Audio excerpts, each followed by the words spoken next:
We know this ain't right. Man, this can't be life. We gotta unite. For the energy being that high.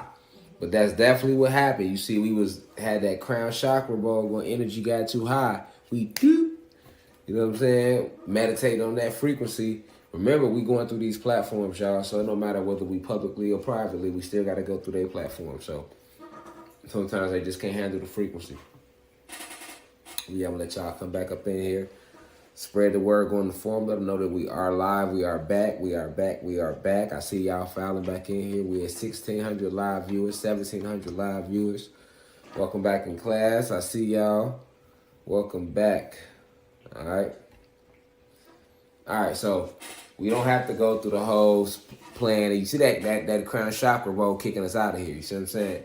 So that joint dangerous. We ain't got to play that again. We played that the first live. We was kicked off. So unfortunately, if you didn't catch us live, you will not get that experience, at least not in this lecture. Because if you are just watching this video, like say tomorrow or something, you gonna miss us playing the crown chakra ball. But it's all good because we're gonna be playing it more often.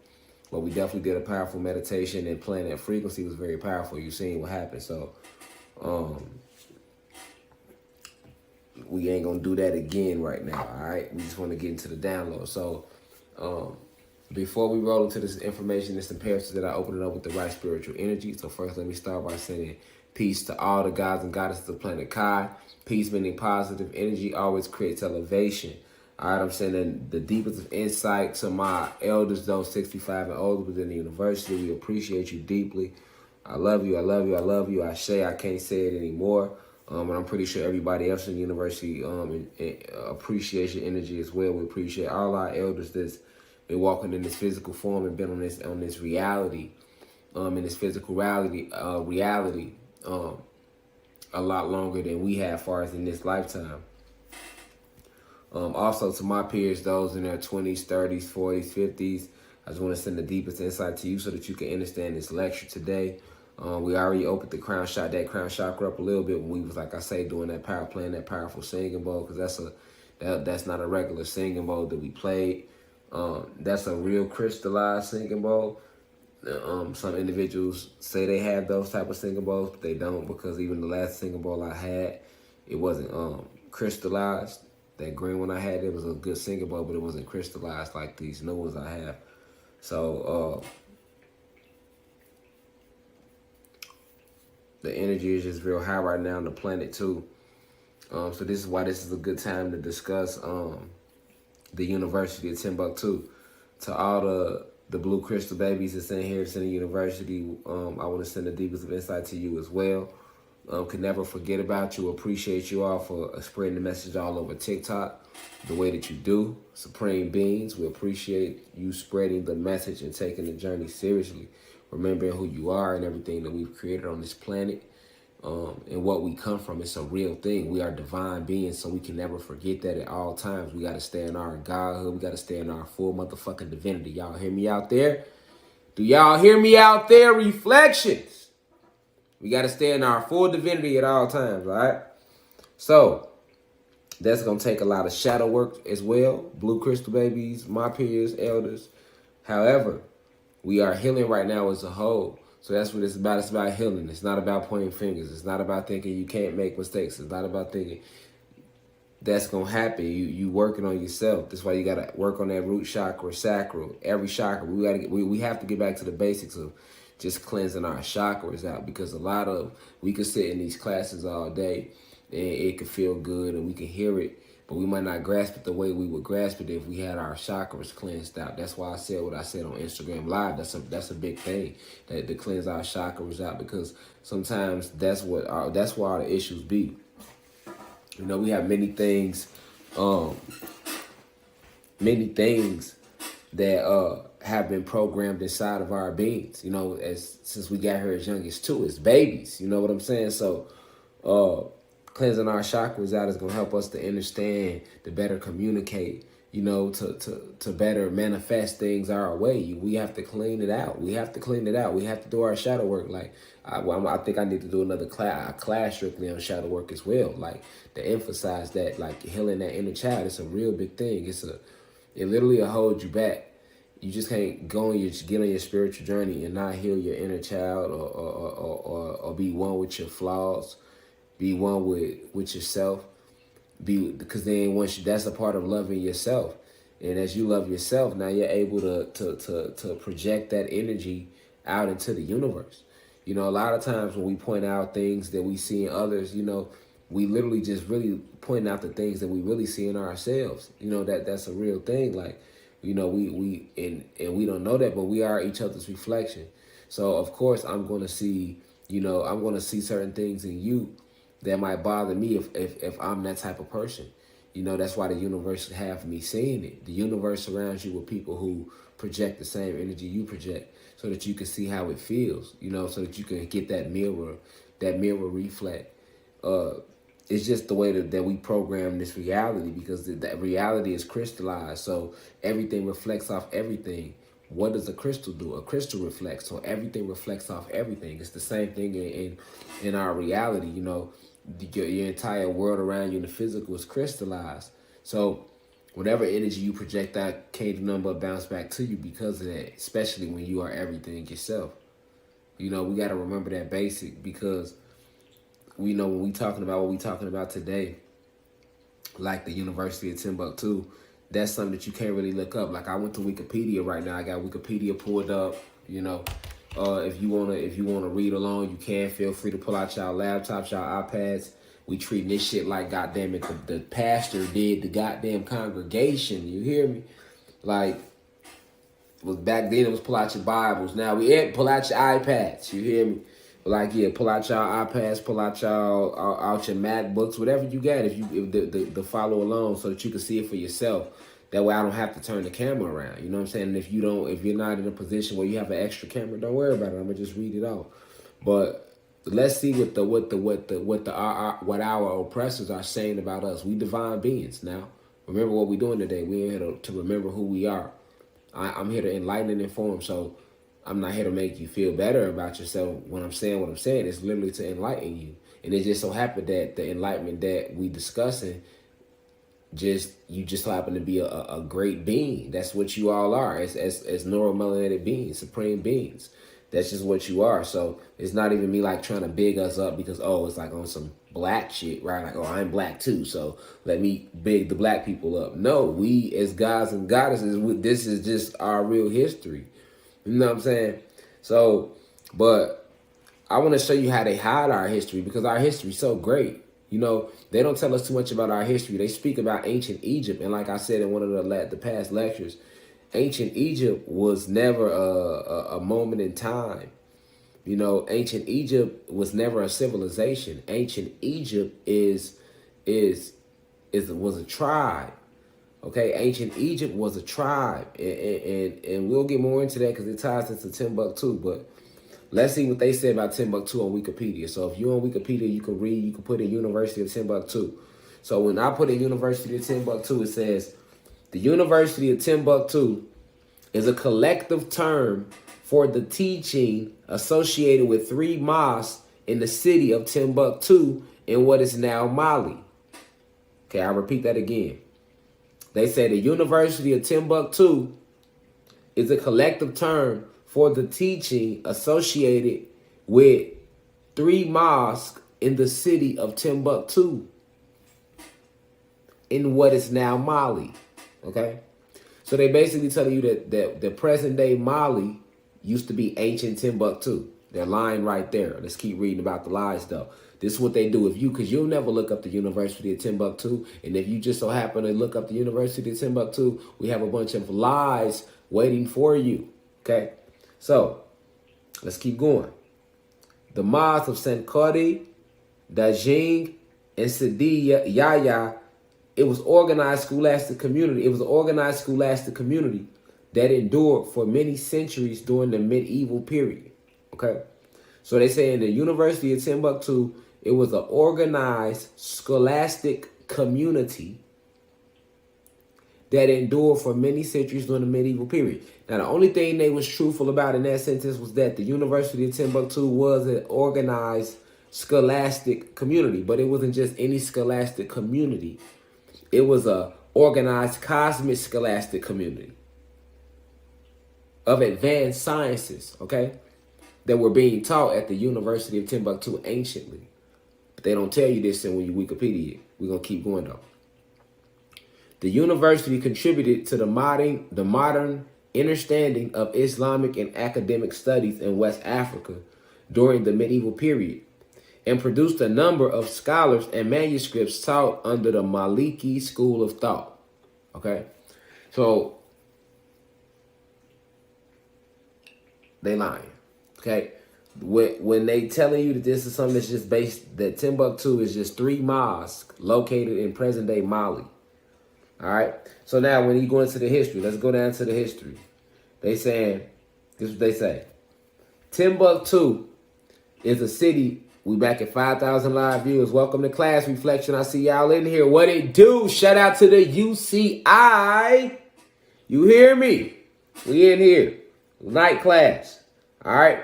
Timbuktu is a city created by the Taraj people around the late 1100s AD.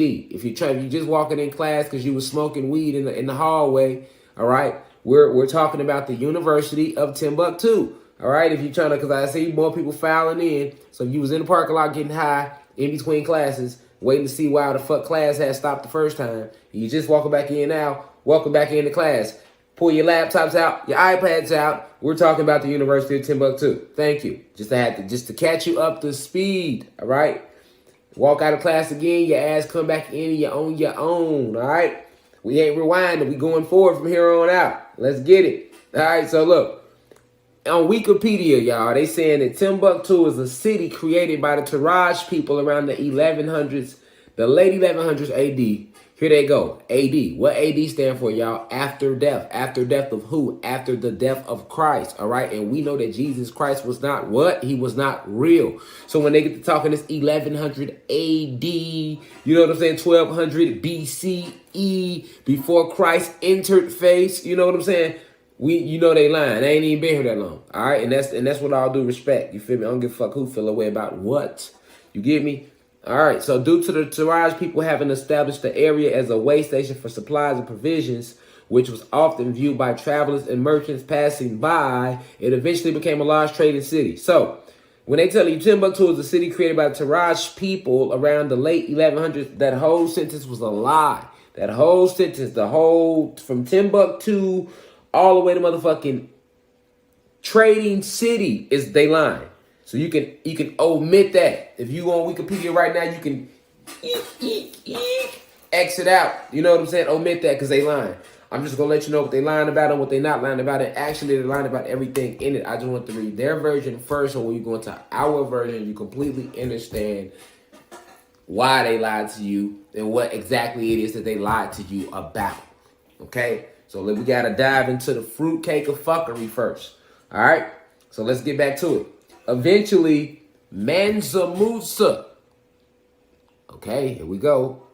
Do y'all know who Mansa Musa was? They say he's one of the richest black people to ever walk the face of the earth. That's what they credit him for doing. All right. Eventually, Mansa Musa gained control of the city. They talk about Timbuktu. Okay. When Mansa Musa traveled to Mecca in order to complete the Hajj, he returned to Mali with architects and scholars whom he encountered along the way.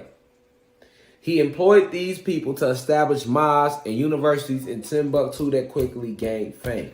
Okay, so now we see what they use Mansa Musa to do. Now, if you ever heard about Mansa Musa, if you never heard about your cosmic history, before we never heard about our cosmic history, Mansa Musa was considered one of the greatest beings to ever walk the planet because he was said to have been so wealthy and so rich, right? But in reality, the Mansa Musa story is based around that. I mean, we can click on his name. Let's click on his name. Mansa Musa was the ninth of the Mali Empire, one of the most powerful West African states. He has sometimes been called one of the wealthiest people in history, though his wealth is impossible to accurately quantify and it is difficult to meaningfully compare the wealth of historical figures. At the time of Musa's ascension to the throne, Mali in large part consisted of the territory of the former Ghana Empire, which Mali had conquered. The Mali Empire consisted of land that is now Guinea, Senegal, and Mauritania, the Gambia and modern state of Mali. Musa went on a Hajj to Mecca in 1324 and traveled with an enormous entourage and a vast supply of gold. En route, he spent time in Cairo, where his lavish gift-giving caused a noticeable drop in the price of gold for over a decade and garnered the attention of the wider Muslim world. Okay? Musa expanded the borders of the Mali Empire, in particular incorporating the cities of Gao and Timbuktu into its territories. He saw closer ties with the rest of the Muslim world, particularly the Malik Sultan and the Marinid Sultan. He recruited scholars from the wider Muslim world to travel to Mali, such as the Andalusian poet Abu Ashik Salih, and helped establish Timbuktu as a center of Islamic learning. Okay, his reign is associated with numerous construction projects, including that of the other mosques in Timbuktu. Musa's reign is often regarded as the zenith of Mali's power and prestige. Okay, so if you're looking at the story of Mansa Musa, they're basically trying to equate him to Timbuktu. And they let you know that Mansa Musa was who? A physical being, right? That's what they telling you about Mansa Musa. But they credit him with being a black man. But then they also making it seem like Mansa Musa was responsible for expanding Timbuktu and playing roles in creating Timbuktu and on and on and on and on and on. But in reality, Mansa Musa actually is a being that was one of the guys that was a very powerful being, all right, that actually was an overseer of a lot of the science the science projects that were taking place at the University of Timbuktu, if that makes sense. Okay, Mansa Musa is just credited with being this wealthy black man when he was more than that. He was actually a scientist. All right, and he was one of the creators of the real University of Timbuktu, Mansa Musa. Okay, so but they making it seem like Mansa Musa was a physical being, but when Mansa Musa was around, he exists on the highest of frequencies when he was here. It's a spirit. It's an energy. Mansa Musa represented an energy. He's one of the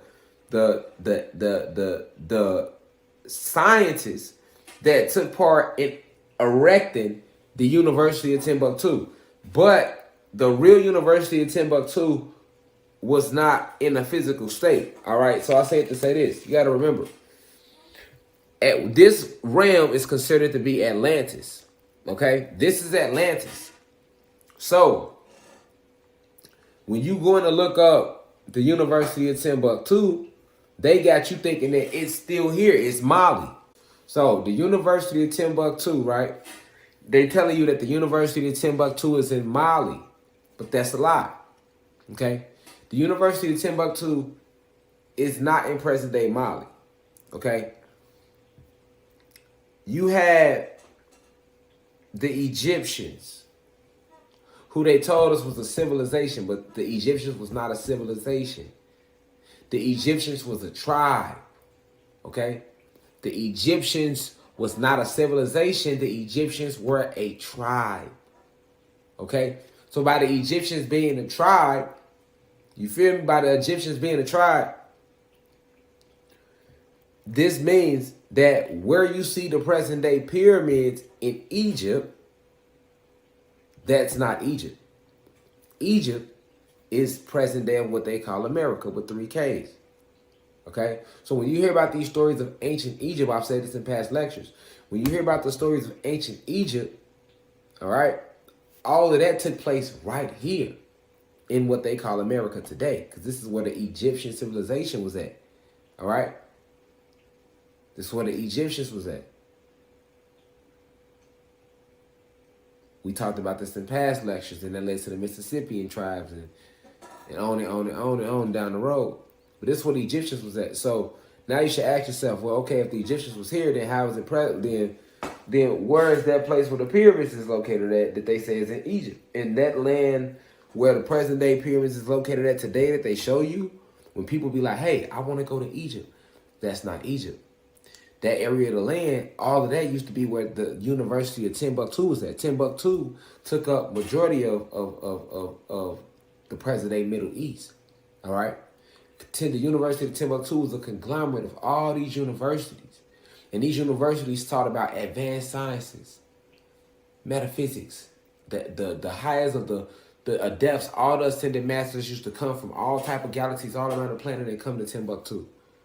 All right, this is where some of the most advanced intellectual beings in the cosmos that know all the advanced scientists was at. And you had all these different classes that taught different levels of different sciences, mental alchemy. I mean, anything you could think of was being taught at the University of Timbuktu.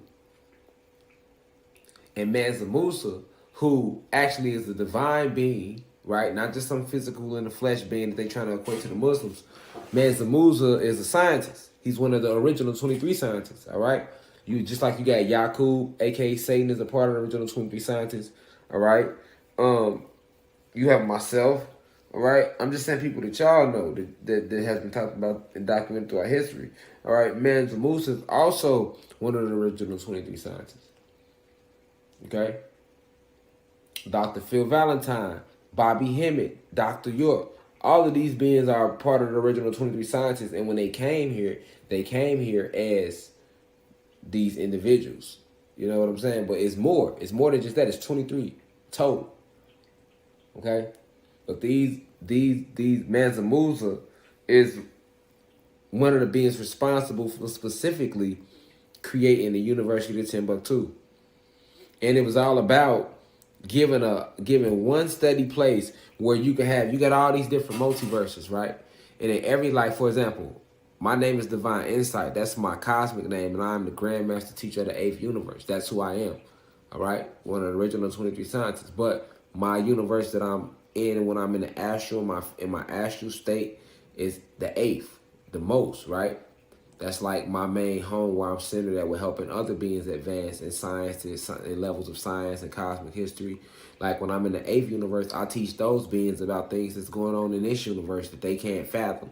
Like I talk to them about how it's a place called Earth, for example, there's really, or Atlantis, and you have Atlanteans here that have been enslaved and they don't remember who they are and this and that. When I teach our brothers and sisters that's in the 8th universe, it's hard for them to believe that. Just like when I'm sitting there teaching our brothers and sisters in the 9th universe about the 8th universe, it's hard for y'all to believe that.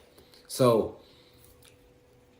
the University of Timbuktu is a place where if you was a Grandmaster teacher in the 8th universe, we got a Grandmaster teacher in the 7th universe, 5th, 4th, 3rd, 1st, 9th. We got ascended masters from other planets, other galaxies. We have scientists from other universes. We have scientists from in other multiverses. You got all these advanced beings, and they would come and we would all gather at the University of Timbuktu. We would come here through Macurbers, by using our Macurbers, through portals, and we would come here, and there was this long conglomerate of schools, and a lot of different things was being taught, all right? The most advanced forms of martial arts was being taught at the University of Timbuktu, levels that you can't even put in words that could only be compared to the shit you see in Dragon Ball Z. That was being taught at Timbuktu, or the shit that you would see when you watch The Matrix and you watch Dragon Ball Z. You had advanced levels of that's what I mean when I say it's quantum physics. This was a quantum physics lecture because you had that type of advanced level of martial arts being taught at the University of Timbuktu.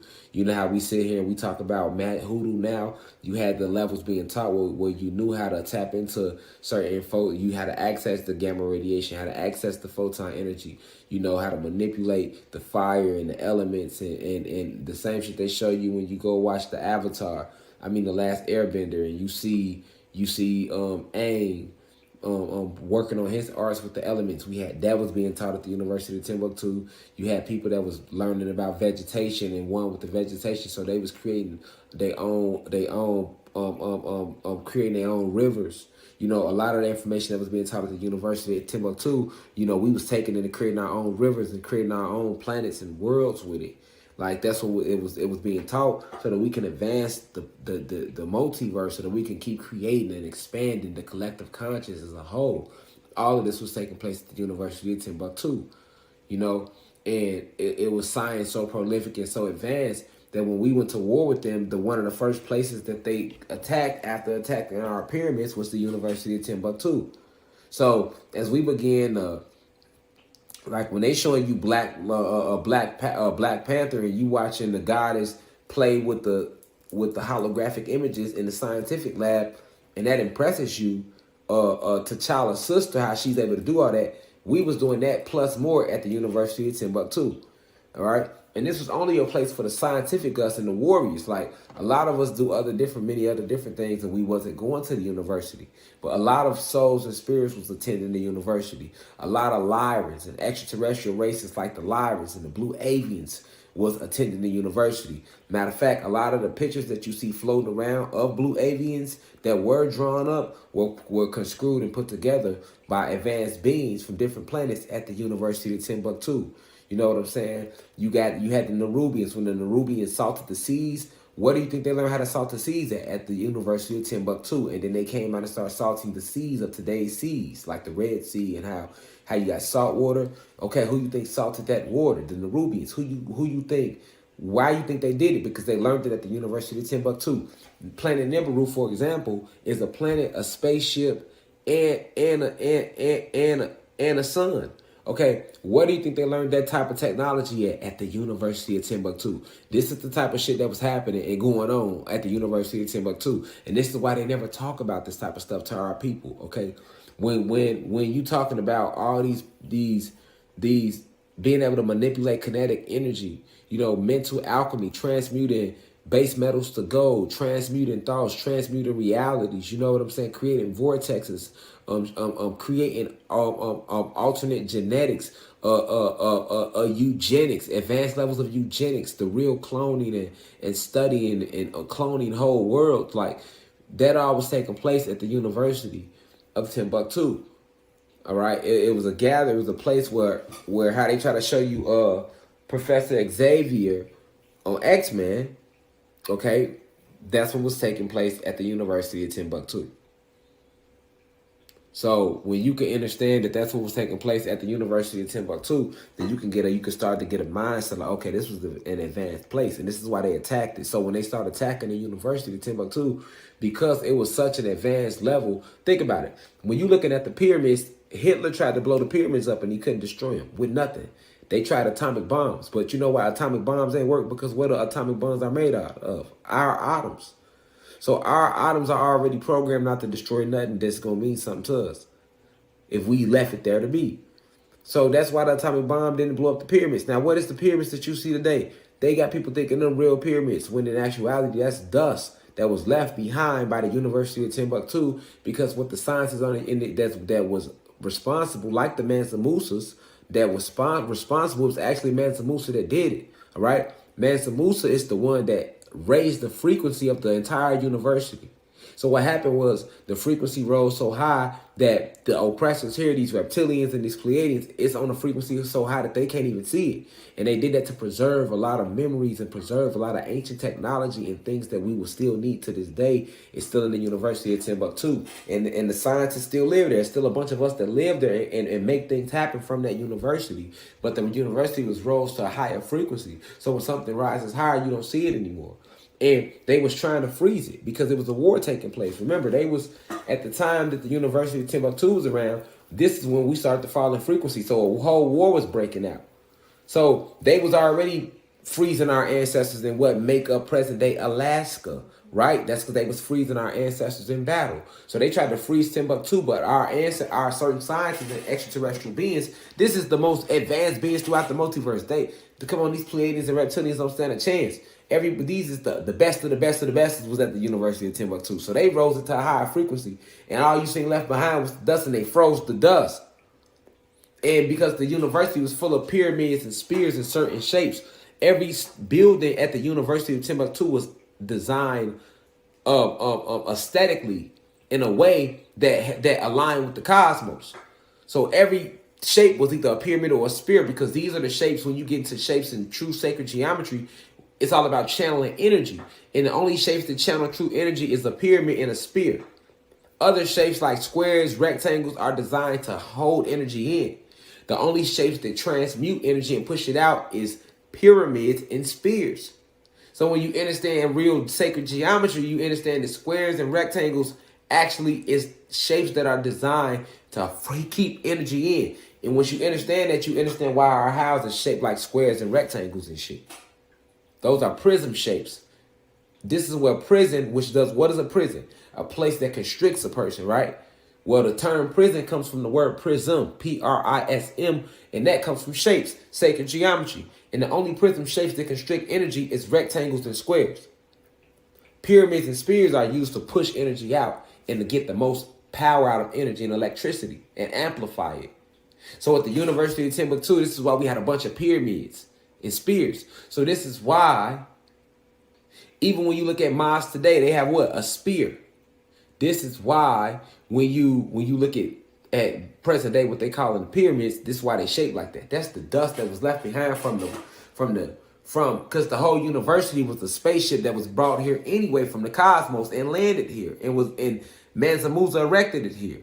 He's one of the original 23 scientists. He's one of the original masculine energies to ever be created. And he still exists to this day. But he resurrected. He's one of the powerful spirits, one of the powerful gods too of ancient time. And they don't want you to know about his energy. You see what I'm saying? You can channel all their energy. Him, the ancient ones, all of them. Osiris, Aset, these are all gods from back then, spirits that exist, real beings. That still exist. Hercules, all of them. You know what I'm saying? So this is why they don't want to even talk about the University of Timbuktu, because it still exists, but they don't know how to connect to it. This is where they get their ideas from Black Panther from. See what I'm saying? The University of Timbuktu. That whole idea of Wakanda comes from the University of Timbuktu, because it wasn't just a university, it was a community. So that means it's a village, it's us, it's tribes. Yes, you got 4 tribes in full effect. University of Timbuktu is still here on Atlantis, but it's at a higher frequency so that they can't access it. You see what I'm saying? Not us, so that they can't access it. But that's why when you go look up about it, they're going to make you think it's just something going on in Mali. And it's a lot deeper than that. All right? This was a powerful place and it's still thriving to this day. It's just that it's not open like it used to be. It was open to everybody. Now it's only, you got to go, and then you can access the University of Timbuktu through meditation as well. Ascended masters and ancient adepts will greet you in your pineal and walk you into enlightenment that way, because it had to go to and the physical version of it is on a higher frequency because of the war that broke out. And when you looking at those pyramids today, that's the dust from the bottom of the ship, because Timbuktu was one big ship. You know, you get what I'm saying? It was a ship that came and landed, and then cities was resurrected. A community was resurrected on top of it, because that's the technology we possess. And then when it went to higher frequency, all the energy from it that was beaming at the bottom of the ship, as it went to higher frequency, they froze that. And what you see left of that is what they call the pyramids. You know what I'm saying? But hovering above that is Timbuktu, the real Timbuktu. And all that land is really Timbuktu. All of that was the university. That was never like a land. That was literally a city of universities, which we call the University of Timbuktu. And the real Egypt is right here in America, because that was a tribe. But it was a tribe that existed, and as we kept going through different frequencies, we took on different names. Remember, we gods, and then as we fell, we went Lemurians, Atlanteans, Egyptians, Mississippians, and Sioux and Redfoot and Choctaw, and then slaves, then Indian slaves, then Negroes, colored folks, and Latinos. That was all part of the fall. So Timbuktu is a very powerful place. It has the information there to take you to the next level. You know, they kind of mock Timbuktu with the movie Wakanda, in a way. If you know, you know. So that's the truth about the University of Timbuktu. It's right there hidden in plain sight, but they want to call it Egypt today. No, that's where Timbuktu was at. All of that. That wasn't no desert. It didn't look like that. That's what the ship did. It turned everything to that format, because they rose to higher frequencies so that the oppressors couldn't fuck with the university. See what I'm saying? It's deep. But peace to the guys and goddesses of the planet Kai. I will see y'all in class next week, and I will see y'all on YouTube Sunday. Now we rise. 1. feel like that was good.